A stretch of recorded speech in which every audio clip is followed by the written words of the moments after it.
While it looks to you that I am in my office talking to you today, the reality is that in real time I'm actually in Romania right now, and I'm speaking at the ROLF conference in Cluj, Romania. The ROLF conference stands for the Romanian Leadership Forum, and there are about 300 Christian pastors and leaders from around the country assembled here in Cluj this week to get a vision for what God is calling them to do to promote the gospel and the gospel of life throughout all of the country and around the world. And I've been asked to address them 3 times this week, which I'm very excited about. Here's a picture of me in Romania right before COVID came, where we were introducing ourselves to a few pastors and presenting to them the 4 questions that seem to, in other parts of the world, lead to a movement in which the Christians begin to treasure human life, reject abortion, bring the gospel of God's forgiveness to the guilt and grief of abortion, and begin to see people rescue mothers and couples, one mother at a time, in their neighborhoods. So we are introducing that to Romania before COVID came, and now this is our chance to go back there and see if we can't be a part of a movement that gets sparked to train hundreds of thousands of people all over Romania to stand for life. And I'm particularly excited about that. I'm hopeful for Romania because they have a particularly painful history. If you know anything about Romania, you'll know that there was a time in the early 20th century where Romania was a prosperous rich country.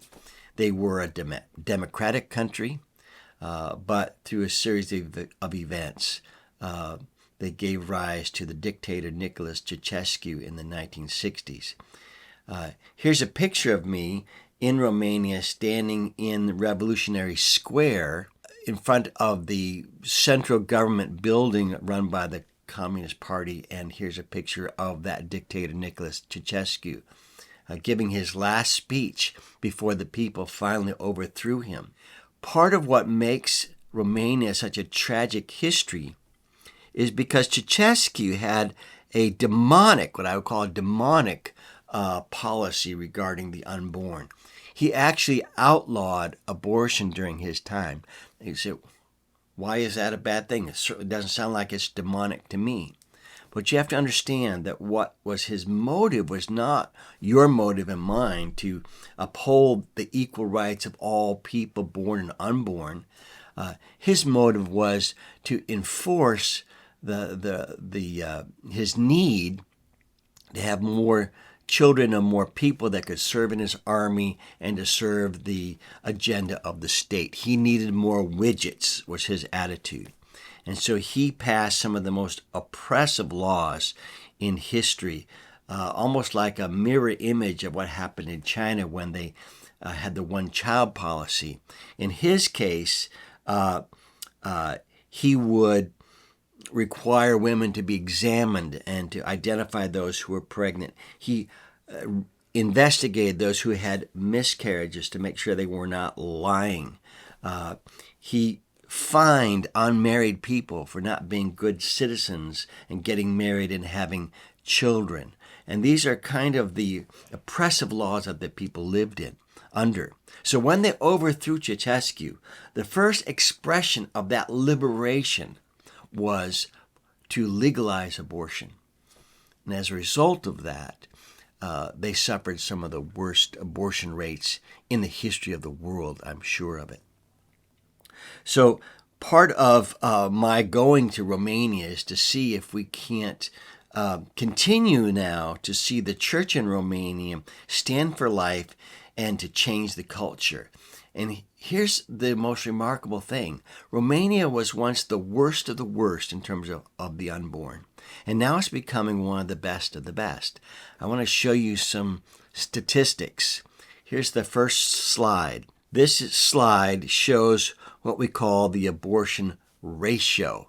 And it means that for every 1,000 babies born, how many of them were also aborted? And the answer here is that in the early 90s, right after Ceausescu was overthrown and people were expressing their freedom through abortion, For every 1,000 babies that were born, another 3,152 were aborted. These are numbers I've never seen or heard of anywhere in history.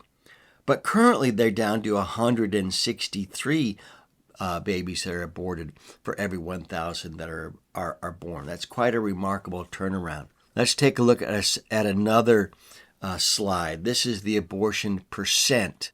That means that not counting miscarriages or natural fetal deaths, what percent of total pregnancies end in abortion? And in the early 90s, right after the fall of the dictator, 75.92 or 76% of all pregnancies ended in abortion.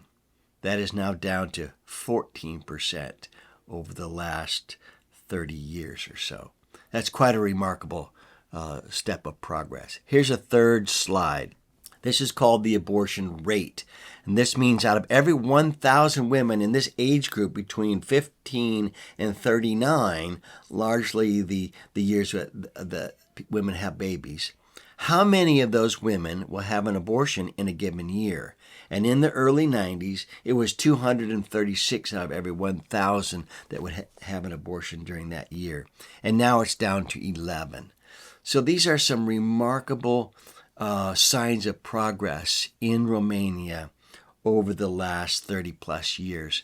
And my time here in Romania right now is to see if we can't supercharge that process through the church and continue to turn Romania from the worst case scenario into an example of what needs to happen throughout Europe, which is to plant the flag of truth within this rebel fortress, as C.S. Lewis called it, and stand for life without apologies and with great compassion and care. Thanks for joining us in the effort.